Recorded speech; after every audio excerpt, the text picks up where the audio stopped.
এটি হৃদয় বিদারক ঘটনা এবং আহত যে দুজন শিক্ষার্থী ময়মনসিংহ মেডিকেল কলেজ হাসপাতালে আছে তাদের অবস্থা আগের থেকে এখন উন্নতির দিকে, অর্থাৎ আশঙ্কামুক্ত বলে জানিয়েছেন চিকিৎসকরা যারা আছেন।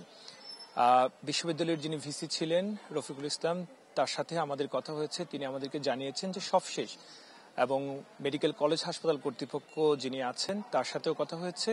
কিছুক্ষণ আগে যে শিক্ষার্থী 3 জন মারা গিয়েছেন সেই শিক্ষার্থীর পরিবারের সদস্যরা তারা এসেছেন এবং তাদের উপস্থিতিতে বিনা ময়নাতদন্তে তাদের আবেদনের প্রেক্ষিতে তাদের পরিবারের কাছে এই মরদেহগুলি হস্তান্তর করা হয়েছে। আর বিশ্ববিদ্যালয় কর্তৃপক্ষ আমাদেরকে যেটি জানিয়েছেন সেটি হচ্ছে যে এই হতাহতের ঘটনায় যাদের অবহেলা ছিল বা এটা কিভাবে ঘটলো এর জন্য একটি তদন্ত কমিটি গঠন করা হয়েছে।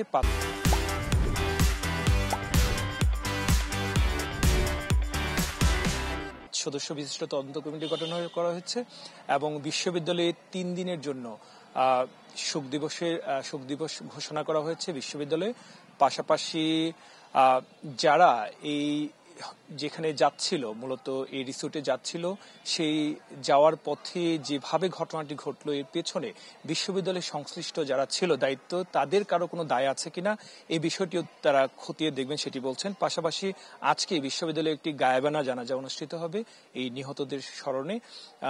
তো সর্বোপরি এটি সত্যিকার অর্থে একটি হৃদয় বিদারক এবং মর্মান্তিক ঘটনা। অনেক সহকর্মী সহপাঠীও তারা এসেছিলেন এবং কান্নায় ভেঙে পড়তে আমরা দেখেছি। এই ধরনের দুর্ঘটনার পুনরাবৃত্তি যেন আর কখনো কোনো জায়গায় না ঘটে, সেজন্য বিশ্ববিদ্যালয় কর্তৃপক্ষ সংশ্লিষ্ট যারা দায়িত্ব পালন করেন সড়কে এবং এই বিদ্যুৎ বিভাগের, তাদেরকে আরো সচেতন হওয়ার কথা বলেছেন। সুস্মিতা। কনিক, আপনাকে ধন্যবাদ। ময়মনসিংহ থেকে আমাদের সাথে যোগ দিয়েছিলেন সুলতান মাহমুদ কনিক।